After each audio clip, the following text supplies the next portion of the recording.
Namo Buddhae, estimados amigos. El día de hoy voy a hacer una entrevista a un venerable monje budista am, que se encuentra en Sri Lanka, en el monasterio de Mahamevnawa. El día de hoy vamos a hacer 3 preguntas y si ustedes tienen más preguntas, por favor, déjenos saber, mándenos sus preguntas y nosotros las haremos en los siguientes programas.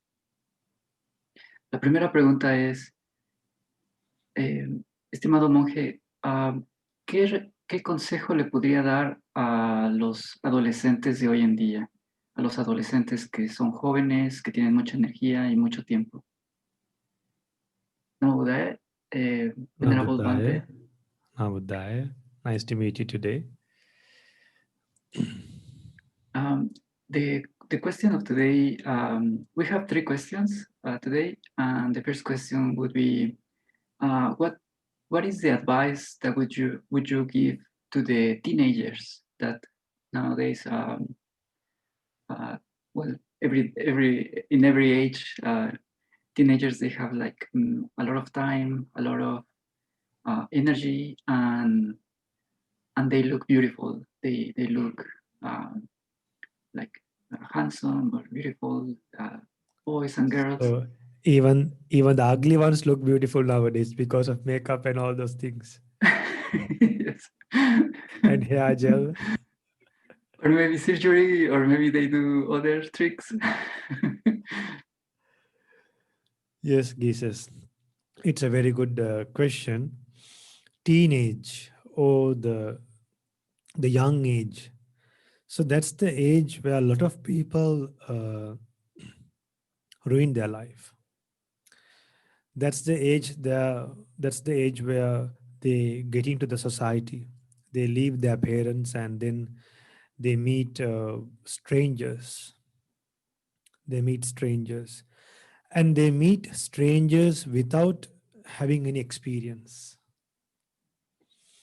The only experience they had was they had were the friends in the school with the same age.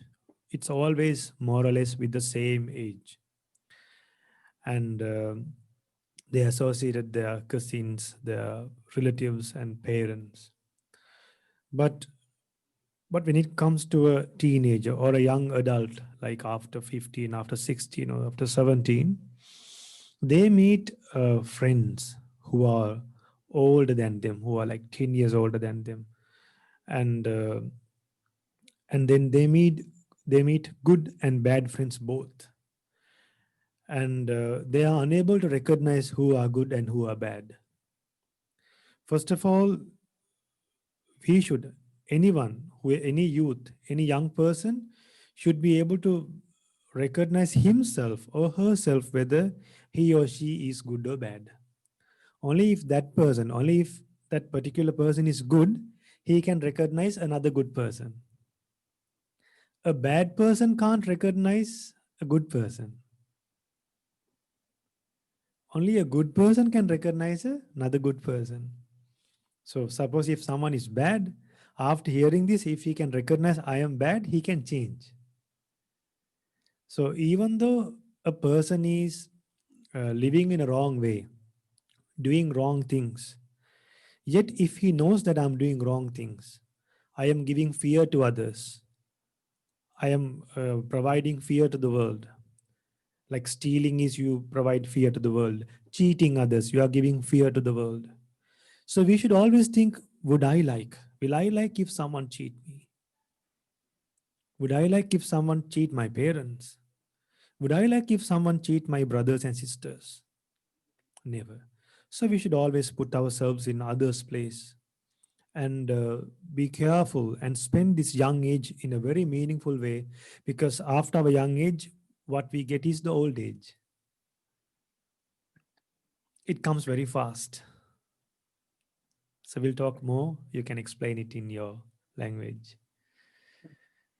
Um, los adolescentes son jóvenes, pero no tienen experiencia. Se pueden asociar con malas personas, con malos amigos, y es muy peligroso porque pueden arruinar sus vidas. Es una etapa en donde los adolescentes tienen que reconocer si son buenos o son malos. Solamente una persona, un adolescente, una persona que es buena, puede reconocer a otra persona buena. Pero si el adolescente es de mala conducta o es una mala persona, es muy difícil que identifique a otra persona que es mala. Esas personas tienen que ser muy cuidadosas, pero aquellas personas que son malas y después de escuchar esta plática se dan cuenta que soy una mala persona, pueden cambiar, esas personas pueden cambiar. Entonces, es una etapa muy delicada y deben de enfocar sus energías y su tiempo para ser mejores personas, porque en el futuro vienen otras etapas. But the second question would be, these teenagers, now they are young adults. Now they are like 30 years old, 40 years old. They make mistakes, they suffer, they had like losses, maybe they lost their grandparents or their parents. Let's say they are in the middle of their life. What kind of advice we could give them to them? Yes. Before I give advice to those people who are 30s and 40s, I want to ask you. So before you talk to me, before you ask a question, why do you keep your hands like this? The listeners should know that. Can you explain a little bit in your language? Yes. Cada vez que le hago una pregunta a Venerable Bhante Rohanakititero, yo pongo mis manos así, que es como una señal de respeto. Es una señal de que yo respeto a un monje budista y es una forma apropiada y formal de hacer una pregunta a una persona que es de mayor sabiduría. So what's the Yes. reason, Jesus? That I explained that every time I put my hands like this is because I show my respects to a person who is wiser than me, to a person who is more noble, has virtue, like a Buddhist monk. And I explained that it's a formal way or a noble way to greet a noble person. Yeah. Now see, in the Supreme Court, in the courts, like even to the judge, they don't straight away call the judge. They get permission, and then only they talk to the judge. So he's a person who punish and then uh, give peace, punishment both. But here monks, they give always forgiveness. Yes. So even for such people, if we are respecting that much, for monks who have abstained from killing living beings forever, who have abstained from stealing, who have abstained from all the sexual activities, who lives with so much compassion towards the world. So such people should be respected. It's not just me. It's generally the Buddha's disciples. If someone is wearing a robe, you can think of the qualities of the monks in general. We should not seek qualities individually. We should roughly have an understanding that they are Buddha's disciples. Okay, you can tell that. Yes. Eh, Bhante dice que no solamente tenemos que respetar a los monjes budistas, sino que también hay personas que son dignas de respeto, como por ejemplo los jueces o las personas que están en cargos superiores, que también debemos de ofrecer nuestro respeto, que debemos de ver a los monjes budistas como una unidad, como una representación de Supreme Buddha, que debemos de respetar y no solamente a una persona individual, sino a todos los monjes budistas que tienen las ropas de un monje budista. So imagine if someone is 30 or in 40s, a young adult or old adult. Well, we should understand that we came to this human world for a particular time period. And we do not have agreements with our life. There is no such agreement saying that I will live for 40 years, I will live for 30 years, I will live for 50 years. There's no such agreement. Our life can end anytime. So when we think that our life can end anytime, that there is no agreement with our life, then we will try to do things as soon as possible. We will try to do things quickly. For an example, Jesus, If someone tells you, okay, you will die in 3 days, what would you do? I would do as many good possible, as many good things as possible as. Yeah. So what comes to your mind is you will do many good things as possible because you know there's a very short time for you to live.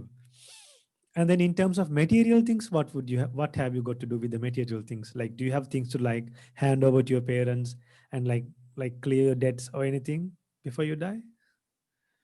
Yes, like I will give all my possessions to my family, my relatives.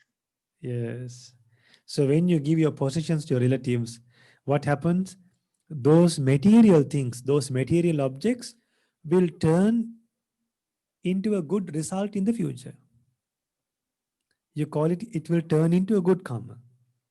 Imagine you have $10, you donate it to someone, then that $10, it will go out as expenditure. We will spend it as an expenditure, but then it's another way, unknowingly, indirectly, it has come as a merit for our life, as a good karma to give results in the future. You can explain that. Yes. Bante dice que no hay un contrato que diga vamos a vivir 30 años o 50 años. No sabemos cuándo vamos a morir. Entonces me preguntó que qué es lo que yo haría si yo supiera que voy a morir en 3 días. Y yo le contesté que yo trataría de hacer buenas cosas, tantas buenas cosas como sean posible. Me dijo que sí, que uno trata de hacer las mejores cosas porque se convierte en buen karma. Y, y me preguntó qué haría con las cosas materiales que yo tengo. Y yo dije que se las daría a mis familiares, a mis relativos. Y me dijo que sí, que las cosas materiales se convierten en buenas acciones para otros y eso es buen karma. Entonces, el consejo es tratar de hacer buenas cosas, crear buen karma tan pronto como sea posible porque no sabemos cuándo vamos a morir. Yes, Bante.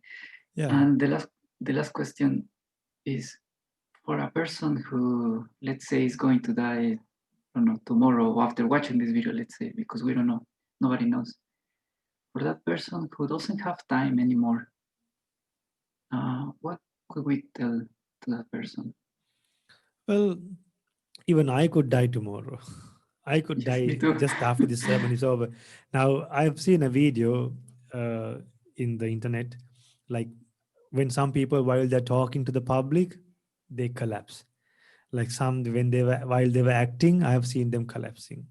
So, like even during the, like one day I saw like two people were walking along the road, and then all of a sudden a huge tire uh, came out from a huge truck, and then like a tire was removed, and then the tire were pushed away from the truck, and then the tire came and just hit one person who was just walking along the roadside. So there were two people walking, one person was not hit, the other person was hit.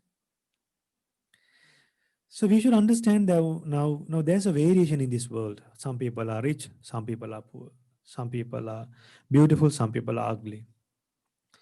So that's something they have done in their past life. So if we are dying anytime, we should understand that there's a life after death.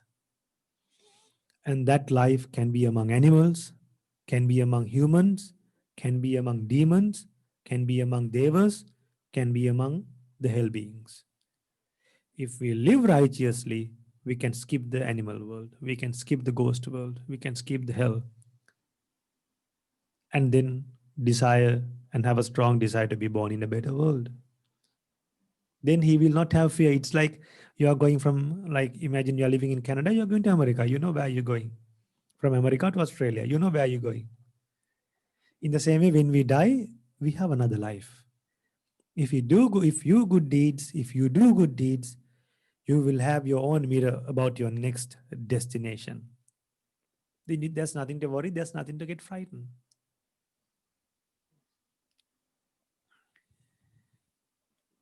Bante dice que uno puede morir en cualquier momento. Por ejemplo, en este momento que estamos haciendo esta entrevista, también nosotros podríamos morir. Que él ha visto que hay personas que incluso cuando caminan sobre la carretera atacadas, bueno, no atacadas, sino golpeadas por una llanta, que pueden morir por cualquier circunstancia. Entonces puede ser por karma. Y, y uno que está a punto de morir, uno tiene que entender que lo que hemos hecho o por la razón que estamos aquí es por el karma, que podríamos nacer entre seres divinos, animales, demonios, en el infierno, o igual otra vez como seres humanos. Entonces, después de esta vida hay otra vida. Tenemos que entender la causa y el efecto del karma. Y entonces nosotros podemos darnos cuenta más o menos hacia dónde vamos a ir dependiendo de las cosas que hayamos hecho. Es por eso que debemos entender eh, la causa y el efecto del karma y hacer cosas buenas. Ok, Mante. Yeah. So generally, as the last advice for the teenagers, for the youngsters, well, don't get excited with these things we get in life. Like, don't try to find or uh, enjoy with your lust. Like, as for the sake of enjoying yourself, find good ways. Like, it's not always taking alcohol and drugs you gain happiness to your life. It's not always by a relationship, by building a relationship you have happiness. Now, for an example, Jesus, imagine a boy thinks or a girl thinks, if I have a boy, if I have a girl, I would live happily. But then after some time, what happens? Don't they start suspecting each other? Yes. Because Jealousy. Buddha said, love gives you fear, affection gives you fear, affection develops hatred. And then what happens if they don't respond to each other? If someone talks to someone else, if the other person speaks to someone else, they feel jealous each other. Doesn't it happen? If it happens, even they text to each other and 5 minutes waiting, they think, oh, it's with another person. Is that so? So if that's the case, I mean, as lay people, they will have relationships, they will get married. So, like, before marriage, we should know, okay, what are the limitations? And then after marriage, we should know, okay, this is how I should live my life. So, and mainly, they should understand that world is like the world that we expect, the people that we expect, the way we want, they are not always the way we want. Okay, Jesus. So we should understand that things are not under our control, and things are beyond control, and then have some awareness of the truth of this life. Once you know the truth of this life, then slowly we can develop patience. The problem is we have a wrong expectation about the world and life, and then we suffer a lot.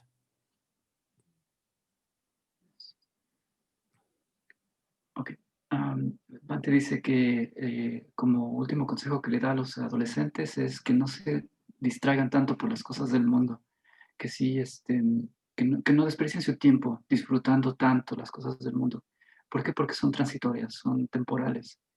Eh, por ejemplo, cuando tienen pareja, novio o novia, cuando hay amor, luego después hay miedo de que se termine la relación, hay miedo de que haya engaño. Eh, entonces hay ese tipo de miedo y uno debería de buscar lo que es noble, de tratar de hacer cosas buenas. Que si uno se termina de casarse con alguien en matrimonio, uno debe ser responsable, pero uno debe de observar las cosas tal y como son, que todo lo que comienza tiene un final y todas las cosas del mundo son temporales, son transitorias. Entonces aprovechar esta vida, este tiempo y hacer cosas buenas. Eso. So, Jesus, can you tell, like, what are wrong expectations? Like, for an example, Wrong expectations? yeah, as Yes. you understand. Yes. As my understanding, wrong expectations is expecting that whatever we like will not change. That's a wrong view or wrong expectation. Very good. Tell in your language also. Yes.